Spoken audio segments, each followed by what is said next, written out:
स्वर्ग और नरक क्या है?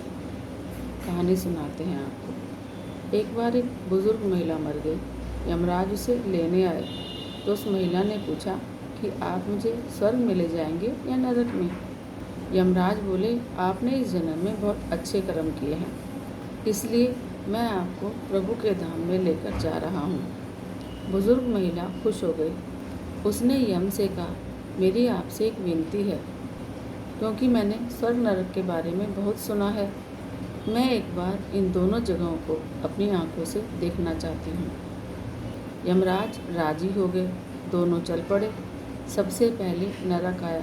नरक में लोगों के ज़ोर ज़ोर से रोने की आवाज़ें आ रही थी। सभी लोग दुबले पतले और बीमार दिखाई दे रहे थे। महिला ने एक आदमी से पूछा, आप सबकी ऐसी हालत क्यों है? आदमी बोला, और कैसी हालत होगी, मरने के बाद जब से यहाँ पर आए हैं हमने खाना नहीं खाया, भूख से तड़फ रहे हैं। बुजुर्ग महिला की दृष्टि एक विशाल पतीले पर पड़ी।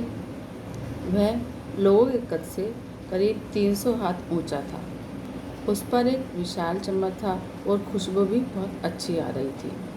उस महिला ने उस पतीले के बारे में पूछा तो एक आदमी ने मायूस होकर कहा कि ये पतीला बहुत ही स्वादिष्ट खीर से हर समय भरा रहता है। महिला ने हैरानी से पूछा, अगर इसमें खीर है तो फिर आप लोग खाते क्यों नहीं? कैसे खाएं?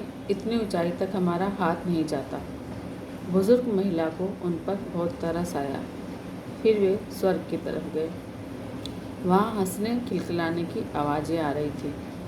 महिला ने वहाँ भी उतनी ही ऊंचाई पर रखे हुए पतीले को देखा। तो क्या यहाँ भी लोग भूखे रहते हैं? मन में उसने सोचा। पर लोगों ने बताया कि हम सब इस पतीले से पेट भर खीर खाते हैं। महिला बोली, पर कैसे? एक आदमी ने कहा, यहाँ इतने सारे पेड़ हैं, हमने इन पेड़ों की लकड़ी से सीढ़ी बनाई और अब उसी के सहारे हम खीर का आनंद लेते हैं।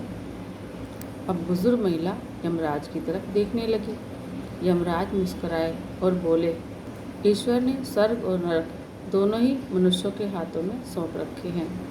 हम ही इसको अपने लिए तैयार करते हैं। अब जो मेहनती हैं उनके लिए यही स्वर्ग है, और जो आलसी हैं उन्होंने ही अपने जीवन को नरक बना रखा है। तो ये थी स्वर्ग और नरक की कहानी। जीवन में मेहनत करिए, आगे बढ़िए, तो जीवन अपने आप ही स्वर्ग बन जाएगा। और अगर आलस में बैठे रहेंगे तो यही जीवन आपको बोझ लगेगा और आपको नरक के समान लगेगा। जय श्री राम।